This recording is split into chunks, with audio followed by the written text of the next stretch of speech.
যে বেশি টাকা ইনকাম করার জন্য নাকি আপনি বক্তা হচ্ছেন বা আমি 20,000 টাকা যদি ইনকাম করি তাহলে আপনি দিনে 40,000 ইনকাম করবেন, কারণ আপনি আমার থেকে আরো বেশি বড় আলেম। সামাদ ভাই, আমি একটু আপনার একটা সাক্ষাৎকার নিতে চাই। আপনি হ্যাঁ, অবশ্যই। আপনি যদি আমার সাক্ষাৎকার নিয়ে প্রশান্তি খুঁজে পান, দ্যাটস এনাফ ফর ইট। এই হ্যালো, এই হ্যালো, হ্যাঁ, টু দ্য ব্রাইটের দর্শক মন্ডলী সবাই কেমন আছেন? সবাই আমাদের এই পেজের সাথে থাকবেন, আর ওই মাঝে মাঝে যে লাগে আর কি ফাইট, ওইটা একটু দেখবেন। আসসালামু আলাইকুম ওয়া রাহমাতুল্লাহি ওয়া বারাকাতুহু। সম্মানিত বন্ধুরা, আপনারা দেখতেছেন আমাদের টু দ্য ব্রাইটের আজকে গুরুত্বপূর্ণ একটা টক শো, এবং আজকের প্রোগ্রামে আমি যাকে প্রেজেন্ট করেছি বাংলাদেশের পরিচিত ইসলামিক বক্তা, যাকে আপনারা চিনে থাকেন, এবং সে শুধু ইসলামিক বক্তা না, তিনি বাংলাদেশের হাই পপুলারের একজন জনপ্রিয় ইসলামিক সিঙ্গার, এবং তিনি একজন নাট্যকার, এবং তিনি একজন বিজনেসম্যানও, পাশাপাশি তার অনেক রকমের প্রফেশন আছে। তো আমাদের সাথে রয়েছেন বাংলাদেশের পরিচিত ব্যক্তি জনাব কবির বিন সামাদ ভাই। আসসালামু আলাইকুম ওয়া রাহমাতুল্লাহ। ওয়ালাইকুম আসসালাম ওয়া রাহমাতুল্লাহ। কেমন আছেন আপনি? আলহামদুলিল্লাহ, আপনি কেমন আছেন? আলহামদুলিল্লাহ, ভালো আছি। সামাদ ভাই, আমি আপনার কাছে কিছু বিষয় জানতে চাই। সেটা হলো যে আপনাকে নিয়ে আমাদের বাংলাদেশের, বিশেষ করে যারা ইসলামিক, তাদের মধ্যে কিছু ধোঁয়াশা আছে যে একজন ব্যক্তি, সে আগে ইসলামিক সিঙ্গার ছিল বা সে নাটক করে বেড়ায়, হ্যাঁ, বিভিন্ন, আপনি যদিও ইসলামিক মাইন্ডে করেন, আবার এখন সে আবার বক্তা, তার পাশাপাশি লোকটা বড় আলেমোনা বা আপনি স্টাডি করেন, যতটুকু জানি আপনি অনেক পড়ালেখা করেন, মানে এত কিছু মেনটেন করে আপনি কিভাবে চলেন, বা মানুষের এই যে মন্তব্য আপনার কাছে কেমন মনে হয়? মেনটেন্স করে চলা তো সহজ ব্যাপার, কিন্তু মানুষের মন্তব্যটা নিয়ে কথা বলতে গেলে আবার অনেক কথা বলতে হয়। মেনটেন্স করাটা হলো যে আপনি যেমন প্রতিদিন কত কি করেন, রাত্রে ঘুমান, নামাজ পড়েন, কোরআন তেলাওয়াত করেন, বাজার করেন, পরিবার সামলান, সন্তানদেরকে দেখেন, পাড়া প্রতিবেশী, বন্ধু বান্ধব, মানে আপনার দৈনন্দিন কিন্তু আপনি অটোমেটিক অনেক কাজ করতেছেন। আপনি যদি হিসেব করেন সকাল থেকে শুরু করে একেবারে ঘুমাতে যাওয়ার আগ পর্যন্ত, এমনকি ঘুমাইয়েও আপনি আবার স্বপ্ন দেখতেছেন, স্বপ্নে সাত আসমানে ঘুরে বেড়াচ্ছেন, কোনো সময় কোনো পরীর সাথে দেখা হচ্ছে, তাকে নিয়ে আপনি এক পার্কে গিয়েছেন, ঘুরলেন ফিরলেন, আবার সকালে উঠছেন। তো এত কিছু আপনি করতেছেন, এটা কখনো চিন্তা করেন কিনা? আমি যদি বলি এত কিছু কিভাবে করেন, আপনি ঘুমাইয়েও তো আবার স্বপ্ন দেখেন, এটা কিভাবে সম্ভব? আসলে মানুষের, আমাদের ইচ্ছাটাই বড় কথা, ইচ্ছা শক্তিটা। আপনি কি করতে চান, কি করবেন, কি করবেন না। যার বাড়ি থেকে মসজিদ 1 কিলোমিটার দূরে, যদি সে জামাতে নামাজ পড়তে চায়, সে আল্লাহি 5 ওয়াক্ত বা জামাত নামাজ আদায় করতে পারবে। কিন্তু যার বাড়ির পাশে মসজিদ, সে যদি জামাতে শরীক হতে না চায় বা নামাজ যদি না পড়তে চায়, তো বাড়ির পাশে মসজিদ থেকে লাভ নেই। এটা হলো 1 নম্বর। 2 নম্বর প্রশ্ন করেছেন যে অনেকে কমেন্টস করে। এখানে কমেন্টসটা হলো, আসলে দেখেন, আমাদের মধ্যে বিশেষ করে আমরা যারা হুজুর, আলেম উলামা, বা আমি আমার কথা বলছি না, শায়েখ আব্দুল্লাহ জাহাঙ্গীর, ডক্টর আব্দুল্লাহ জাহাঙ্গীর স্যার, উনি বলছিলেন যে আলেমদের মধ্যে শয়তান একটা জিনিস ঢুকাইছে, সেটা হলো হিংসা। হিংসা ঢুকাই দিয়েছে, এদের মধ্যে গীবত ঢুকাইছে, মানে হিংসা থেকেই গীবতটা আসে, বা অহংকার ঢুকাইছে, এই জাতীয়। মানে হিংসা জিনিসটা আমলটাকে কি করে, কাঠের আগুনের মতো, মানে আগুন যেমন কাঠকে শেষ করে দেয়, তেমন আমলটাকে শেষ করে দেয়। তো আমাদের মধ্যে এই হিংসাটা ঢুকাই দিয়েছে শয়তান খুব কায়দা করে। এটা থেকে আমাদের গীবত আসে, এটা আবার অহংকার আছে আমাদের মধ্যে। তো আমরা মনে করি ও এটা কেন করবে, ও এটা কেন করবে, ও এটা করার দরকারটা কি, ও এটা করছিল, ভালো করছিল, ওর এটা। আপনি দেখবেন এটা কিন্তু আমাদের মধ্যে ছাড়া, আমি কিন্তু আমাকে নিয়ে বলছি, আবার কেউ এটা বলার সুযোগ নেই যে উনি আলেমদেরকে ছোট করে বলতেছে। আমি আমাকে নিয়েই বলছি যে আমাদের মধ্যে মোশাররফ করিম নাটক করে, সে যদি একটা গান গায়, দেখবেন যে গোটা বাংলাদেশের প্রতিটা চ্যানেল তার সাক্ষাৎকার নিবে যে আপনি নাটকেও অনেক বিখ্যাত, গানে আসলেন, আসলে এটাকে মানে দর্শক কিভাবে নিচ্ছে, আমরা তো খুবই প্রাউড ফিল করছি। মোশাররফ করিমের কথা বাদ দিলাম, চঞ্চল চৌধুরী, সে যখন হুমায়ুন আহমেদের বউয়ের সাথে গান করলো, তখন সেই গান নিয়ে কি মানুষ সমালোচনা করেছে না প্রমোট করেছে? ফজলুর রহমান বাবু নাটক করে, তার নাটকের পাশাপাশি সে গানও করে, এটা নিয়ে কি মানুষ, ওদের অঙ্গনের মানুষ কেউ কোনোদিন খারাপ বলেছে? যে আপনি নাটক নিয়ে থাকেন, আপনি কেন গান করলেন? এবার যদি ক্রিকেটারদের কথা বলি, ধরেন সাকিব আল হাসান, সে ভালো ব্যাট করেছে, ওই দিন ভালো করে বল করেছে, কেউ এটা বলে নাকি আরে মিয়া ব্যাট তো ভালো করছো, তা আজকে আবার এত বল করার কি দরকার ছিল? উইকেট 5টা নিলা কি দেখে? তোমার এত তো তোমার দরকার নেই, এটা কেন করো? এবার ফিল্ডিংয়ে মনে করেন যে কটা ক্যাচ, এমন ক্যাচ যে ক্যাচটা বাউন্ডারির বাইরে চলে যাচ্ছিল, চেলে দিয়ে আবার পা ফেলে বাউন্ডারির বাইরে থেকে ভিতরে এসে ক্যাচটা ধরেছে, এটা ধরার পরে দর্শকরা খুব রাগ দেখালো, আরে সাকিব আল হাসানের এই ক্যাচটা ধরার কোনো দরকার ছিল না, যেটা 6 হয়ে যাচ্ছিল, যাক না একটা 6 গেলে কি হয়, মাত্র 6টা রান, এটা দিতে পারে না, এতে তো ভালোই ব্যাট করে রান করেছে, তো অন্যরা করলে অসুবিধা কি? এটা না বলে কিন্তু সবাই বলে আরে বাবা কত চমৎকার, সাকিব আল হাসান আজকে যে ক্যাচটা ধরলো এটা বিশ্ব রেকর্ড করবে, এমন ক্যাচ বিশ্বের কোনো প্লেয়ার ধরতে পারে নাই যা সাকিব আল হাসান। তার মানে সে বল করলেও আনন্দিত, ব্যাট করলেও আনন্দিত, ফিল্ডিং করলেও আনন্দিত, এরপরে যদি আবার সে অন্য অন্য জায়গায় পারফরমেন্স করে তাও কিন্তু এমপি হয়েছে। সব কিছুতে বাংলাদেশের মানুষ প্রাউড ফিল করে। শুধুমাত্র হুজুররা যদি একজন মাদ্রাসা পড়ায় পাশাপাশি সেই ইমামতি, আর ভাই আপনি মাদ্রাসা নিয়ে থাকলেই তো ভালো ছিল, আপনি ইমামতি করার কি দরকার? যে ইমামতি করে ও পাশাপাশি আরেকটা মাদ্রাসায় চাকরি নিয়েছে, ওরে বলবে ভাই আপনি ইমামতি করেই তো আপনার ভালোই দিন যায়, আবার মাদ্রাসায় পড়ানোর কি দরকার? মানে আমরা একটার বাইরে কাজ করতে গেলেই আপনার হিংসা কাজ করে। এই হিংসুকদের সাথে আমার কোনো দ্বন্দ্বও নেই, ওদের সাথে কোনো তর্কও নেই, ওদের প্রশ্নের কোনো অ্যান্সারও নেই, তার কারণ হলো ওদের অ্যান্সার দিয়ে তো লাভ নেই, ওরা হিংসা কাজ করে। এটা সব জায়গায় থাকে। আমি আপনার কাছে আরেকটা যে বিষয়টা জানতে চাবো সেটা হলো যে আমি আপনাকে জেনারেলি বলি, যদি কিছু মনে না করেন, সেখান থেকে এসে আপনি বক্তা হয়ে যাওয়া, এই যে আপনার যে অনুভূতি বা কেন আপনি আলোচক হলেন, আপনি একজন ভালো অভিনয় করেন, ইসলামিক সঙ্গীত গান আপনার ভালো নাম ডাক আছে, সেই জায়গা থেকে আপনি বক্তা হওয়ার কারণ কি? এখানে অনেকের আপত্তি আছে যে বেশি টাকা ইনকাম করার জন্য নাকি আপনি বক্তা হচ্ছেন বা এদিকে কাজ করতেছেন এই সেক্টরতে, বিষয়টা আসলে আমার ইতিহাস তো অনেকেই জানে না। আমার ইতিহাস যারা জানে, আমাদের আপনার যদি আমাদের অঞ্চলে বাড়ি হয়ে থাকে বা আপনি যদি বা যাদের আমাদের অঞ্চলে বাড়ি আছে অথবা আমাদের অঞ্চলের মানুষের সাথে যদি যোগাযোগ করার সুযোগ থাকে, তাহলে আপনি জিজ্ঞেস করবেন মানুষের কাছে যারা সিনিয়র পারসন আছে আমার থেকে আরও 50-20 বছর বয়স বেশি বা 30 বছর বয়স বেশি, তারা ভালো করেই জানে যে আমি আসলে বক্তা ছিলাম, মাঝখানে এটাকে মাইনাস করেছিলাম। আচ্ছা আচ্ছা। আমি আসলে ছোটকালে ছিলাম বক্তা, বক্তা মাইনাস করে আমি নাট্যকার শিল্পী হয়েছি। তারপরে আবার এখানে ফিরে আসার পিছনে আমি বারবারই বলি, অসংখ্যবার বলি, এখানে আমার আব্বার দোয়া ছিল।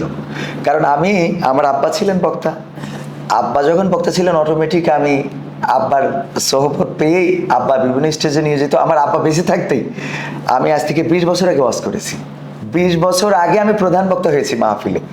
যদি এর প্রমাণ মনে করেন নিতে চান, তাহলে আপনি আমাদের যশোরের ঝিকরগাছা উপজেলার আমাদের যশোরের চৌগাছা উপজেলার পাশাপল ইউনিয়নের সাবেক চেয়ারম্যান মাওলানা আবু সাইদ, উনি বেঁচে আছেন এখনো, জিজ্ঞেস করতে পারেন, আমার আব্বার সময়ের বক্তা, উনিও এখনো বক্তা। উনি এখন প্রায় মাহফিলে আমার সাথে থাকেন। উনি আগে আব্বার সময় উনি প্রধান বক্তা বা আব্বা প্রধান বক্তা হইতেন, আমার সাথেও এলাকার মাহফিলে আমি ওনার উপরে আমাকে রাখে, আমি এটা যদিও ভালো মনে করি না, তারপরেও এখনকার সিচুয়েশনে রাখতে হয়। উনি জানেন যে আমি সেই সময়ে প্রধান বক্তা ওয়াজ করেছি, আব্দুল মালিক জিহাদি মুহতারামের সাথে ওয়াজ করেছি, তারপরে মারা গিয়েছে মাহমুদুল হাসান জিহাদি, ওনার সাথে ওয়াজ করেছি। আমিরুল ইসলাম বেলালি মুহতারাম মুফাসসির পরিষদের যিনি সভাপতি, উনিও জানেন যে আমি আমার আব্বা বেঁচে থাকতে স্টেজে কথা বলা মানুষ। তো ওই জায়গা থেকে যদি বলেন তাইলে আপনি মাঝখানে, অনেকেই জানে না যে আমি বক্তা ছিলাম, এটা মাইনাস করে নাটকে গিয়েছি, বরং সবাই মনে করে নাটক থেকে আমি ওয়াজে এসেছি। আমি ওয়াজের ময়দানটা মাইনাস করেছিলাম। কেন করেছিলাম? এখানে অনেক ঘটনা আছে, সেগুলো বললে হুজুরদের গায়ে পড়বে বা আমার গায়ে পড়বে। মানে ওই যে একটা কথা আছে না যে উপরে থুতু নিক্ষেপ করলে নিজের গায়ে পড়ে, তো কিছু কথা আছে যেগুলো, আমার মা বেঁচে আছেন, আমি আমার মাকে বলেছিলাম ছোটবেলায়, মা আমি ওয়াজের ময়দানে সরি। অথচ আমার মায়ের স্বপ্ন ছিল, বাবার স্বপ্ন ছিল আমি একজন ভালো আলেমে দ্বীন, ভালো ওয়াইজিন হব, হাজার হাজার মানুষের সামনে কথা বলবো। আমার আব্বা বলতেন যে আমি তো মাদ্রাসায় পড়িনি, তারপরেও আমি সুন্দরবনের হরিণ ধরে খাই, আর আমার ছেলেকে আমি আলিয়া মাদ্রাসায় পড়াচ্ছি, ও তো সুন্দরবনের বাঘ ধরে খাবে। আমার আব্বা এটা বলতেন। তো সেই আব্বারও স্বপ্ন ছিল যে কবির যেন বক্তা হয়, হাজার হাজার মানুষের সামনে যেন কথা বলে। কিন্তু আমি ওই জায়গাটা মাইনাস করেছিলাম। কেন করেছিলাম ওটা আমি বলবো না, ওটা বলবো না এই জন্যে যে ওইগুলো বললে আমাদের গায়ে পড়বে, আপনার গায়ে পড়বে। তো এই কথাটা বললে অনেকে আবার এটা কাটিং করে বলবে সে কত বড় এই বিদ্বেষ সেই বিদ্বেষ। আসলে এখনো সেই জাতিগোষ্ঠী এখনো সোচ্চার, যারা আসলে মানে দিনের কল্যাণ চায় না। তাদের কাছে আমি আপনাকে যদি প্রশ্ন করি, আল্লাহ বলছেন ওয়ামান আহসানু কওলাম মিম্মান দাআ ইলাল্লাহ ওয়া আমিলা সলিহাও ওয়া ক্বালা ইন্নানি মিনাল মুসলিমিন। তার কথার চেয়ে ভালো কথা আর কারো হতে পারে না, উত্তম কথা, যে নিজে ভালো কাজ করে এবং অপরকে ভালো কাজের জন্য আহ্বান করে। আচ্ছা, এটা করার জন্যে আপনার কি কোনো একটা গণ্ডির মধ্যে থাকতে হবে যে আপনি কওমি মাদ্রাসার আলেম হতে হবে, দেওবন্দ থেকে পড়ে আসতে হবে, অথবা আপনি শায়েখ হতে হবে, অথবা আপনার মাওলানা হতে হবে, অথবা আপনার মাদিনা ইউনিভার্সিটিতে পড়তে হবে, মালয়েশিয়াতে পড়ে আসতে হবে, আজহার বিশ্ববিদ্যালয় থেকে পড়ে আসতে হবে? এরকম কোনো সীমারেখা কি আল্লাহ নির্ধারণ করে দিয়েছেন? যদি আল্লাহ না করে দেন, আপনি করে দেন আর কি, আপনি কি আল্লাহ থেকে বেশি বোঝেন? আপনার জ্ঞান কি আল্লাহ থেকে বেশি? রাসূল সাল্লাল্লাহু আলাইহি সাল্লাম বললেন বাল্লিগু আন্নি ওয়ালাউ আয়া। তুমি যদি একটা আয়াতও জানো তাহলে সেটাও প্রচার করো। তো আপনি যদি একটা জানেন, আল্লাহ রাসূল বলছেন যে সেটা প্রচার করো, আপনি বলতেছেন প্রচার করার জন্য আপনার মাওলানা হতে হবে, আপনার টাইটেল পাস হতে হবে, আপনার মুফতি ইফতা শেষ করতে হবে, আপনার দেওবন্দ থেকে পড়ে আসতে হবে, আজহার বিশ্ববিদ্যালয়ের সার্টিফিকেট থাকতে হবে, মদিনা ইউনিভার্সিটি থেকে পড়ে আসতে হবে। আল্লাহ রাসূল তো এত শর্ত দেন নাই, আপনি কি রাসূলের থেকে বেশি বোঝেন? Good point, right. আপনি যদি রাসূলের থেকে বেশি না বোঝেন, তাহলে আপনি আমাকে কোনোভাবেই বলতে পারেন না যে আপনি কেন এই জায়গায় কথা বলছেন। এবার আমি আপনাকে বলি যে ওয়াজ করে বেশি টাকা পাওয়ার জন্য যদি আমি এই কাজগুলো করে থাকি, তাহলে আপনি মাওলানা মানুষ, আপনি তো আমাকে সমালোচনা করতেছেন। আপনি সেই বেশি টাকাটা আপনিও ইনকাম করেন, অথবা আপনি ইনকাম না করে ফ্রিতেই আপনি করে বেড়ান। যেখানে আমাকে দাওয়াত দিচ্ছে সেই কমিটির সাথে আপনিও যোগাযোগ করতে পারেন যে ভাই কবির বিন সামাদের দরকার নাই, ওরা তো টাকা বেশি দিতে হয়, আমি আসবো ফ্রিতে ওয়াজ করে দেবো, যান না ওয়াজ করে আসেন, আমি তো আপনাকে বাধা দেবো না। বরং আপনি যদি ফ্রি করতে চান, আপনি আমাকে বলেন যে আপনি ফ্রি ওয়াজ করে বেড়াবেন, আমি আপনাকে শিডিউল করে দিচ্ছি কোন কোন জায়গায় যাবেন, আমার প্রতিটা মাহফিলে আপনাকে নিয়ে যাব, অথবা আপনি আপনার খরচে আসবেন, আমি আমার মাহফিলগুলোতে আপনাকে অ্যাড করে দেব, আপনি আমার আগে অথবা আমার পরে করলে কোনো অসুবিধা, আমি যেহেতু ফ্রি করবেন তো আপনি ফ্রি ওয়াজ করবেন, কোনো অসুবিধা নেই। আর যদি বলেন টাকা নিয়ে ওয়াজ করবো, তাহলে আপনি তো আমার থেকে অনেক এলেম রাখেন, কারণ আপনি যেহেতু আমাকে ভুল ধরেন, তাহলে আমার থেকে আপনার জ্ঞান বেশি না, তাহলে আপনি সেখানে বেশি ইনকাম করেন। কারণ আমার মতো ক্ষুদ্র জ্ঞানে যদি আমি দিনে ধরে নেন যে আমি 20,000 টাকা যদি ইনকাম করি, তাহলে আপনি দিনে 40,000 ইনকাম করবেন, কারণ আপনি আমার থেকে আরো বেশি বড় আলেম, আমাকে যেহেতু আপনি ভুল ধরেন। সুন্দর পয়েন্ট। আর যদি ফ্রি করেন, তাহলে আপনি বলেন আমি আপনার সুযোগ করে দিচ্ছি, আপনি ফ্রিতে ওয়াজ করে বেড়ান, কোন জায়গায় যাবেন, কোন জেলাতে যাবেন। বাংলাদেশে তো এরকম সম্ভব না। বাদ বাকি আলোচনা করলে আপনার একটা হাদিয়া আছে, মানুষ এটা আপনাকে ভালোবেসেই দেয়, সেটা বিষয় না। অনেকের এরকম আপত্তি যারা করে তারা তো করবেই, সে বিষয়ে আপনি উত্তর দিন। ওগুলো নিয়ে দেখেন, আমাকে যদি কেউ বলে যে কবির ভাই আপনি টাকা নেন কেন, আমি বলি আপনার 20টা মাহফিল ফ্রি করে দেব। কয়টা? 20টা। আপনি আমার যে করলা গাড়িটা চালাই, এটা কিনেছি 10 লাখ টাকা দিয়ে, আপনি আমার এরকম একটা গাড়ি গিফট করেন, 20টা মাহফিল আল্লাহ রাস্তায় করে দিচ্ছি। কারণ আমার তো মাহফিলে যেতে হবে, গাড়িটা চালাই, আমি গাড়ি ছাড়া যাবো কিভাবে? আমার ক্যামেরা পার্সন আছে, আমার পার্সোনাল কিছু জিনিসপত্র আছে, পোশাক আশাক আছে, এগুলো তো বহন করতে হয়। তো একটা গাড়ির তো দরকার। বাস লাইনে যাওয়া সবসময় সম্ভব না, টাইম মেনটেন্স করা সম্ভব না। এই গাড়িটা আপনি কিনে দেন, আপনি কোনোদিন দিবেনই না কিছু, খালি শুধু বলবেন এই গাড়িটা কিনতে গেলে 10 লাখ টাকা আছে। একটা মাহফিল কি 10 লাখ টাকা দেয় কাউকে? কোনোদিন কেউ দিয়েছে কখনো? তাহলে এই গাড়িটা কিনতে গেলে 20টা জায়গা 50টা জায়গা থেকে টাকা কুড়াই একটা গাড়ি কিনতে হয়েছে। দেখেন, আমি সাতক্ষীরাতে গেলাম আলোচনা করার জন্য, ওখানে যে হাদিয়াটা দিল, আমার ক্যামেরা পার্সনও সাক্ষী আছে, যে হাদিয়াটা দিল সেই হাদিয়া নিয়ে বাড়ি এসে দেখি আমার বাইকটা চড়ে নিয়ে গেছে। ওই হাদিয়া যদি ওরকম মাহফিল অন্তত 30টা করি, তাইলে আমার বাইকটার দাম উঠবে, বুঝছেন? তো এখন বাইকটা যে চুরি হয়ে গেল, আমার যে হাদিয়া দিল, এই হাদিয়ার ওই বাইকটা কেনার জন্য আরো ওরকম 20-30টা মাহফিল করে তারপর বাইকটা কিনতে হবে। তো আমি যদি মাহফিল করতে না যাইতাম, বাড়ি থাকতাম, হয়তো বাইকটা চুরি হতো না। তারপরে আমি যাত্রাবাড়িতে গাড়ি অ্যাক্সিডেন্ট করলাম, গাড়িটা অ্যাক্সিডেন্ট করার পরে ওই গাড়ির পিছনে আমার 1 থেকে 1.5 লাখ টাকা খরচ গেছে। মাহফিল কর্তৃপক্ষ আমাকে টাকা দিয়েছে 20 থেকে 30,000 টাকা। এই যে যাওয়ার পথে অ্যাক্সিডেন্ট করলাম বা 1-1.5 লাখ টাকা খরচ হলো, এই 1-1.5 লাখ টাকা আমাকে কে দিবে? মাহফিল কমিটি তো দিচ্ছে না। তাহলে একটা মাহফিল থেকে এখন আপনি যদি মনে করেন যে না, যা প্রয়োজন শুধুমাত্র সেটুকু নেব, তাহলে আমি বলবো যে আপনি যখন কোনো জায়গায় চাকরি করেন, ইমামদের বেতন নিয়ে সবাই সোচ্চার যে ইমামের কেন এত বেতন হবে। আচ্ছা, কোনো ইমাম কি না খেয়ে মারা গেছে? একটা ইমাম দেখান যে না খেয়ে মারা গেছে। না খেয়ে মারা যায় নাই, তাহলে ইমাম নামাজ পড়াইয়ে যদি তার বেতন এত বেশি দিতে হয়, যখন 1 লাখ টাকা দিচ্ছে ইমাম সাহেবকে, কয়দিন আগে দেখলাম রেজওয়ান রফিকি ভাইকে মসজিদ কমিটি কয় লাখ যেন 3 লাখ না 5 লাখ টাকা দিয়েছে তারাবির মাসে, সবাই খুব প্রমোট করতেছে। তো নামাজ পড়াইয়ে যদি 5 লাখ টাকা নিতে পারে, যেখানে ফরজ কাজ তার উপরে বাধ্যতামূলক ছিল, আর ওয়াজ হলে এটা নফল, আপনি করলে সওয়াব আছে, না করলে নাই, তো এই কাজ করে কেউ যদি টাকা দেয়, এটা নিয়ে সমালোচনা করেন। নামাজ পড়ায় টাকা নেন তখন সমালোচনা হয় না, ওয়াজ নফল কাজ করতে যেয়ে যদি হাদিয়া কেউ দেয় কেউ নেয় এটা নিয়ে সমালোচনা করেন। আসলে তো টাকা নিয়ে না, সমালোচনা করেন হিংসার জায়গা থেকে। তো আপনার হিংসা নিয়ে আমাদের কোনো যায় আসে না, আপনার আমলটাই আপনার নষ্ট হয়। আলহামদুলিল্লাহ, আমি এতে প্রাউড ফিল করি যে আমাকে নিয়ে কেউ অন্তত হিংসা করার সুযোগ পাচ্ছে। আমার নিয়ে কেউ যদি বাজে ভিডিও বানায়, আমি তার সাথে দেখা হলে বলি, ভাই আমি খুশি হয়েছি, আপনার ভিডিওটা দেখে আমার ভালো লেগেছে, আপনি পরবর্তীতে বানাবেন। তার প্রমাণ কিন্তু ভিডিওর বাইরে আপনাকে দিয়েছি, আপনি খোঁজ নিলে জানতে পারবেন, আমি তার নামটা না বলি।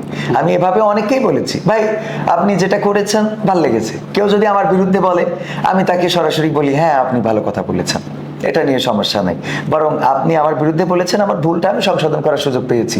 আর যদি ভুল না হয়ে থাকে তাহলে এটার জন্য অবশ্যই আমি সওয়াবপ্রাপ্ত হব। জি, আপনার কাছে একেবারে লাস্ট যেটা জানতে চাবো, একদম লাস্ট, সেটা হলো যে আপনার ভবিষ্যৎ পরিকল্পনা কি? এই সবগুলো একসাথে করে আসলে আপনি কি করতে চান বা আপনার উদ্দেশ্য কি? আমি বরাবরই বলেছি যে, আগেও অনেকেই জিজ্ঞেস করেছে যে যদি ভাই আপনাকে বলা হয় যে আপনি এতগুলো কাজের মধ্যে কোনটা বাছাই করবেন, যেমন আমি একজন আলহামদুলিল্লাহ একটা স্কুলের শিক্ষকতা, কলেজে শিক্ষকতা করি, মানে স্কুল কলেজ একসাথে 6 থেকে দ্বাদশ পর্যন্ত। তারপরে আলহামদুলিল্লাহ ব্যবসা প্রতিষ্ঠান আছে, আলহামদুলিল্লাহ নাটক করি, আমাদের অনলাইন প্ল্যাটফর্ম আছে, পাশাপাশি ওয়াজ করি। তো এর মধ্যে শখেরও কিছু কাজ আছে, যে শখের কাজ নিয়েও আগাচ্ছি। বাড়িতে খরগোশ আছে, বিড়াল আছে, পাখি আছে, আরও কিছু শখের জিনিসপত্র নিয়ে এসে একটা মিনি চিড়িয়াখানা করার ইচ্ছা আছে। তো এরকম কিছু কাজ, যদি বলেন যে ধরেন আপনার কোনো সময় বলা হলো যে একটা কাজ করতে পারবেন, বাকি কাজ করতে পারবেন না, নিষেধাজ্ঞা, ধরেন করলে আপনার ফাঁসি হবে, কি করলে আপনার ধরে নেন যে কোনো কারণে একটা নিষেধাজ্ঞা, অথবা আমার পরিবার সন্তান বললো যে একটা কাজ বেছে নাও, তো যদি কেউ বলে তাহলে আমি নাটকটাকে বেছে নেব, নাটকটা বেছে নেব।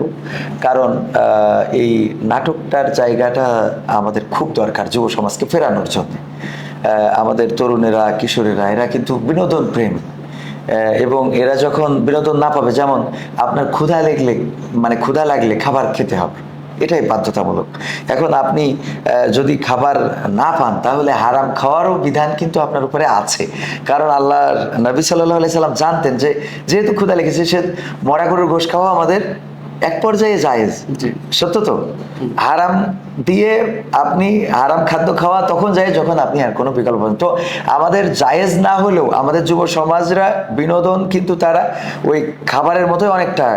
এখন আপনি খাইতে না দেন, একটা ফোন না দিলে আপনার বাড়িতে যাওয়ার পরে এখন কিন্তু কেউ আগে খোঁজে না, ভাই টিউবওয়েলটা কই, ওয়াশরুমটা কই, আগে যে বলে ভাই ওয়াইফাইয়ের পাসওয়ার্ডটা কত, বলে তো। এমনকি অনেক আত্মীয় বাড়িতে যেয়ে দেখেছি যে যাওয়ার পরেই বলে ভাই দেন পাসওয়ার্ডটা লাগিয়ে দিই, মানে পানি আনা দূরের কথা, নাস্তা আনা দূরের কথা, বলে ভাই ফোনটা দেন, আমাদের এখানে তো নেটওয়ার্ক ভালো পায় না, ওয়াইফাইয়ের পাসওয়ার্ডটা আপনার ফোনটাতে দিয়ে দিই।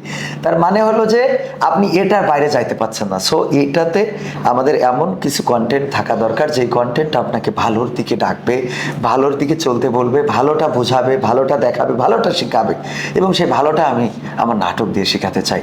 এরপরে যদি বলেন যে সব করার সুযোগ আছে, আপনি কোনোটা মাইনাস করবেন কিনা, না আমি কোনোটা মাইনাস করব না। তার কারণ হলো যে আমার প্রতিভা দিয়েছেন আল্লাহ রাব্বুল আলামিন, আমার যে প্রতিভাটা দিয়েছেন এই প্রতিভার ব্যাপারে আল্লাহর কাছে আমার জিজ্ঞাসিত হতে হবে। আল্লাহ রাব্বুল আলামিন এটার ব্যাপারে আমার জবাবদিহিতা করবেন, আমি এটা আমার উস্তাদের কাছে আমি জেনেছি।